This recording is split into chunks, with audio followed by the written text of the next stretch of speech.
News Bharti सादर करत आहे बातमीनामा। केंद्रीय अर्थमंत्री निर्मला सीतारामन यांनी चालू आर्थिक वर्षाचा 48,21,000 कोटी रुपयांचा अर्थसंकल्प आज संसदेत जाहीर केला। या वर्षात 32,07,000 कोटी रुपयांचा महसूल आणि 4.9% वित्तीय तूट अपेक्षित आहे। सोने, चांदी आणि प्लॅटिनमवरच्या करांमध्ये अर्थमंत्र्यांनी आज कपातीची घोषणा केली। त्यानुसार सोन्या चांदींवर 6% आणि प्लॅटिनमवर 6.4% आयात शुल्क लागेल।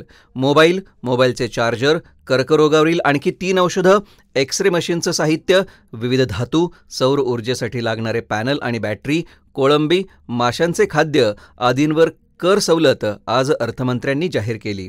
त्याचबरोबर फ्लेक्स बॅनर, दूरसंचार उपकरणे, अमोनियम नायट्रेटवरचा कर देखील वाढवलेला आहे। रोजगार निर्मिती, कौशल्य विकास, सूक्ष्म, लघु, मध्यम उद्योग आणि मध्यमवर्गीयांवर विशेष लक्ष देण्यात आलं आहे। नवीन आयकर पद्धत स्वीकारणाऱ्यांसाठी त्यांनी विविध सवलतींची घोषणा केली। याशिवाय अर्थमंत्र्यांनी रोजगार निर्मितीसाठी 5 योजनांसाठीचं प्रधानमंत्री पॅकेज, 5 वर्षात 4 कोटींहून अधिक युवकांच्या कौशल्य विकासासाठीची योजना जाहीर केली। कृषी क्षेत्रात उत्पादन वाढ, रोजगार निर्मिती आणि कौशल्य वृद्धी, सर्वंकष मनुष्यबळ विकास आणि सामाजिक न्याय, उत्पादन आणि सेवा क्षेत्र, शहरी विकास, ऊर्जा सुरक्षा, पायाभूत सुविधा, संशोधन आणि नवोन्मेष यांसह नव्या सुधारणांना या अर्थसंकल्पात प्राधान्य दिल्याचं त्या म्हणाल्या।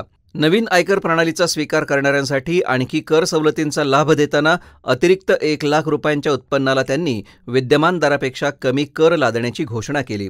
त्यामुळे पगारदारांना आता 17,500 रुपये कमी आयकर भरावा लागेल। नवीन कर प्रणालीत आता 3 लाख रुपयांपर्यंत कोणताही कर नसून 3 ते 7 लाख दरम्यान उत्पन्न असणाऱ्यांना 5%, 7 ते 10 लाखांसाठी 10%, 10 ते 12 लाखांसाठी 15%, 12 ते 15 लाखांसाठी 20% आणि त्यापेक्षा अधिक उत्पन्न असणाऱ्यांना 30% दराने आयकर भरावा लागेल। महिला केंद्रित विकासाला चालना देण्यासाठी अर्थसंकल्पात 3 लाख करोड रुपये महिला तसंच मुलींसाठी असलेल्या योजनांना मंजूर करण्यात आल्या आहेत।